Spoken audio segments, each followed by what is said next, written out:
There's a suffocating feeling that's hard to name. You're in the same place you've always been.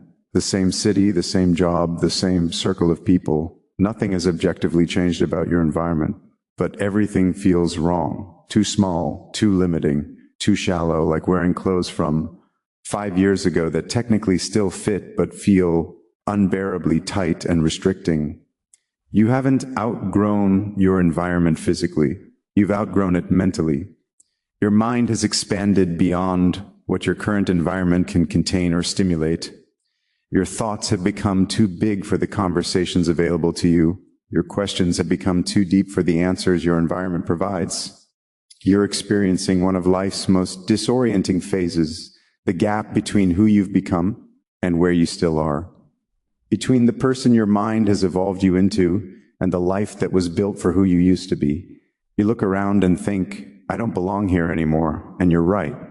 But the problem is, you don't yet know where you do belong. Today, we're exploring what happens when your mind outgrows your environment, the suffocation, the isolation, the guilt, and ultimately, what you're supposed to do about it. When everything suddenly feels small, it happens gradually, then all at once. You've been reading, learning, thinking, questioning, growing, and somewhere along the way, without realizing it, you became someone different, someone bigger, not in ego, but in capacity, in understanding, in what you need from life. And then one day, you're sitting in your usual environment. Maybe it's a family dinner. Maybe it's hanging out with old friends. Maybe it's your everyday work environment, and you feel it. The smallness, the constraint, the sense that you're a bird in a cage that used to feel like home but now feels like a prison. The conversations feel trivial. The concerns feel surface level. The energy feels stagnant, not because there's anything wrong with your environment, but because you've changed, you've expanded, and your environment hasn't expanded with you. The disconnect between inner and outer. There's now a fundamental mismatch between your internal world and your external one. Internally, you're exploring ideas, questioning assumptions, connecting patterns, thinking about meaning, purpose, consciousness, growth, truth. Your mind is alive with curiosity and depth. Externally, you're surrounded by routine, predictability, small talk, the same stories repeated, the same dynamics playing out, the same level of discourse that never goes beneath the surface. This disconnect is disorienting because you're living in two worlds simultaneously, the expansive world in your mind and the limited world of your actual life. And the gap between them creates a constant low-grade suffering. You feel like you're pretending, playing a role, going through motions that no longer match who you are inside. The loneliness of intellectual isolation. This creates a specific kind of loneliness, not the loneliness of being alone, but the loneliness of being surrounded by people who can no longer meet you where you are. You want to talk about the ideas you're exploring, the questions you're wrestling with, the insights you're having. But there's no one in your environment who speaks that language. Or if they do, it's rare and fleeting. So you keep your thoughts to yourself. You translate yourself down. You simplify your internal world to fit into the limited bandwidth of your external conversations. And this constant translation is exhausting. More than that, it's isolating because the real you, the you that's growing and expanding and thinking deeply, remains unseen. Known only to yourself. Constant restlessness, you can't sit still anymore. Not physically, mentally. There's a constant restlessness, a feeling that you need to be somewhere else, doing something else, surrounded by something different. You're always looking for the exit, checking the time, counting down until you can leave. Not because you're rude or ungrateful, but because your nervous system is screaming, this isn't it, this isn't where we're supposed to be. Even when you're physically present, you're mentally elsewhere, planning your escape, imagining different environments, dreaming of conversations that go deeper, spaces that stimulate rather than stagnate, irritation at things that never bothered you before. Suddenly, things that you used to tolerate or even enjoy now irritate you. The same jokes aren't funny anymore. The same topics feel mind-numbing. The same routines feel suffocating. This isn't you becoming negative or judgmental. It's your expanding mind recognizing that these things no longer serve your growth. They're not bad. They're just no longer aligned with where you are. You find yourself biting your tongue constantly, suppressing eye rolls, forcing smiles, pretending to be interested when you're actually dying inside from the sheer mundanity of it all. And then you feel guilty for feeling this way, because these are good people. This is a decent environment. Nothing is technically wrong. So why do you feel like you're suffocating? The urge to disappear, you start wanting to disappear, not in a dark way, just in a I need to be alone way, because solitude feels better than being around people who don't understand you. Silence feels better than conversations that go nowhere. You start declining invitations, making excuses, choosing to stay home where at least you can be with your thoughts, your books, your own company without having to pretend to be someone you're not. People notice. They think you're being antisocial. They don't understand that you're not avoiding connection. You're avoiding the exhaustion of fake connection, the performance of pretending that this level of interaction is enough when it isn't. Fantasizing about escape, you spend increasing amounts of time fantasizing about different environments, different cities, different jobs, different social circles, different lives. You scroll through opportunities elsewhere. You research places you could move. You imagine what it would be like to be surrounded by people who think deeply, who ask real questions, who challenge you to grow rather than keeping you small. This isn't just daydreaming. It's your psyche trying to solve a problem, the problem of being too big for your container, feeling ungrateful. One of the hardest parts of outgrowing your environment is the guilt, because objectively, you might have it good. Your environment might be safe, comfortable, full of people who care about you, so you feel ungrateful for wanting more, selfish for not being satisfied, like something's wrong with you, for needing different when what you have is fine. You tell yourself you should be happy, that you should appreciate what you have, that millions of people would be grateful for your circumstances, but gratitude doesn't erase the fundamental mismatch. You can be grateful for what your environment has given you while simultaneously recognizing that you've outgrown it. These aren't contradictory, they're both true. The fear of hurting people, your environment includes people who love you, who've known you for years, who are comfortable with who you were, and might be threatened by who you're becoming. Leaving feels like betrayal. Growing feels like rejection. Admitting you've outgrown this space feels like saying something's wrong with them when really you've just changed. You don't want to hurt anyone.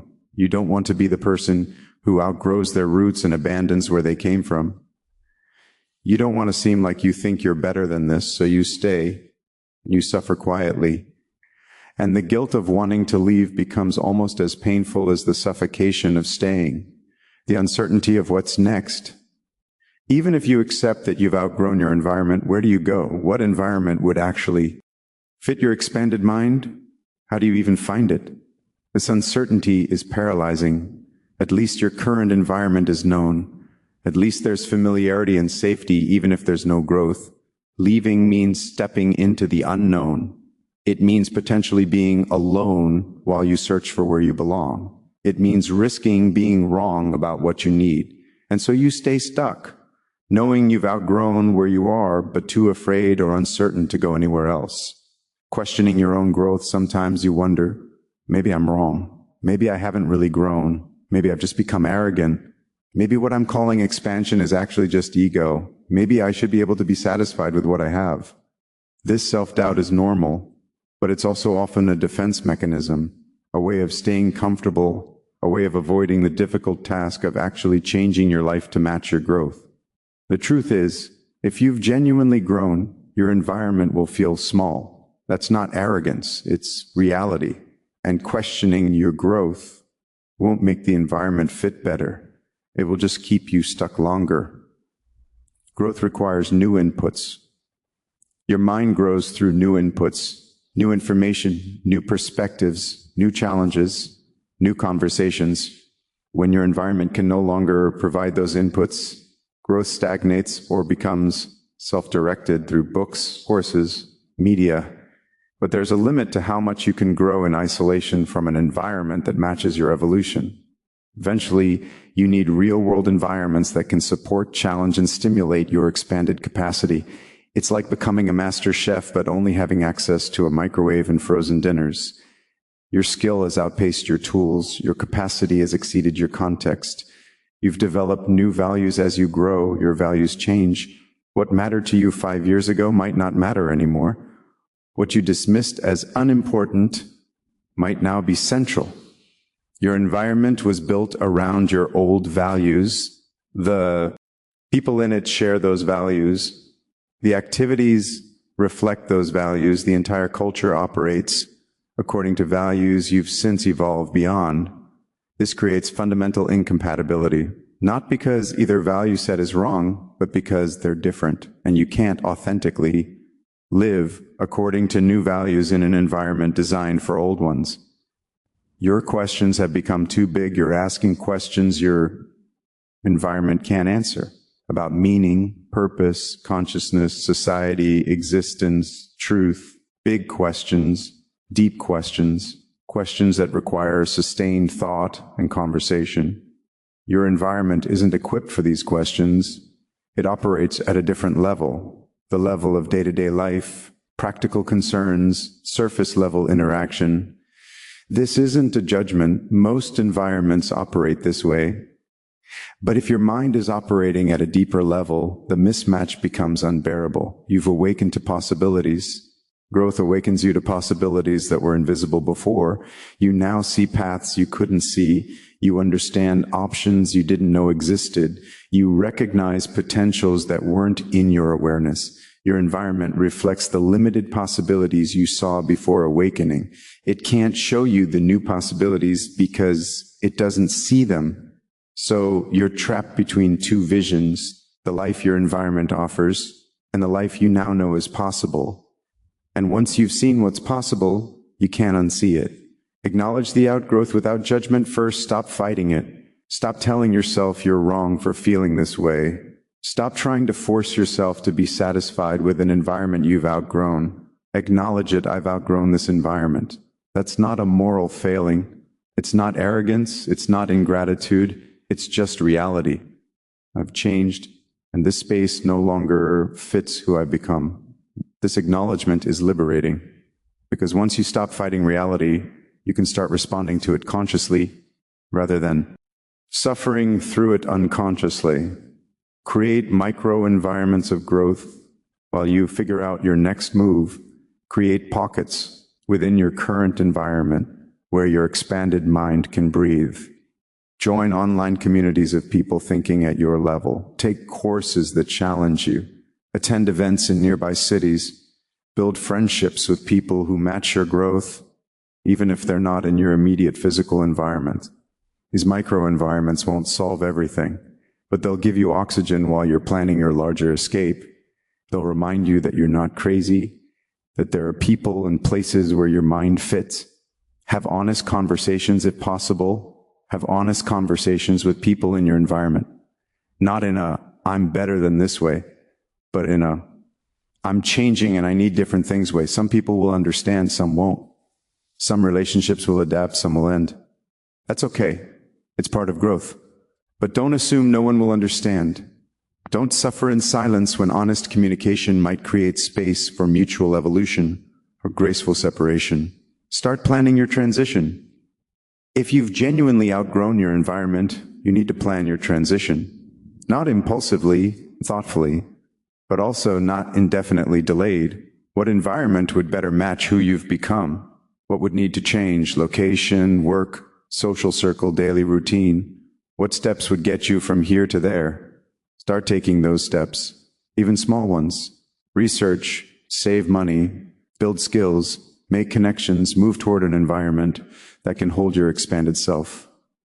This won't happen overnight, but having a plan transforms suffering into purposeful discomfort. You're no longer stuck, you're in transition, and that makes all the difference. Build the bridge, then cross it. Don't burn bridges unnecessarily. Don't leave in anger or with judgment. Build a bridge to your next environment, then cross it with gratitude for what your current one gave you. Your current environment shaped you. It was the right place for who you were. Honor that, thank it, and then leave it behind because it's no longer the right place for who you're becoming.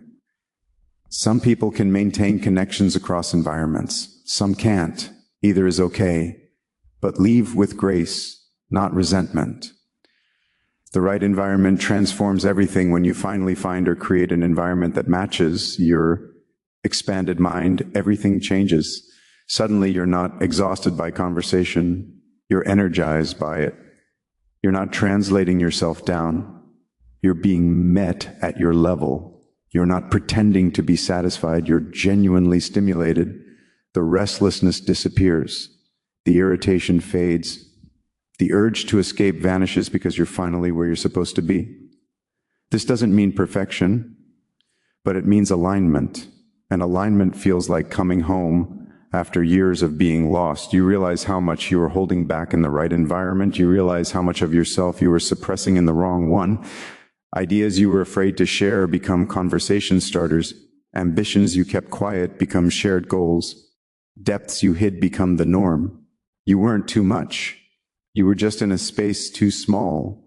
And now in a space that can hold you, you finally understand the problem was never you. You find your people in an environment that matches your growth. You find people who speak your language, who ask the questions you ask, who value what you value, who challenge you to keep growing rather than pressuring you to stay the same. These connections are profound because they're based on who you actually are, not who you're pretending to be. They're built on authentic resonance, not convenience or history. You realize this is what connection is supposed to feel like. Not exhausting, not diminishing, but nourishing, expansive, real. You keep growing. Here's the beautiful and challenging truth. Even this new environment eventually might become too small because growth doesn't stop. Your mind will keep expanding, but now you know what to look for. You know the signs of outgrowing. You know what to do about it. You know that changing environments isn't betrayal. It's honoring your own evolution. You become someone who builds life around growth rather than someone who sacrifices growth for stability. And that changes everything.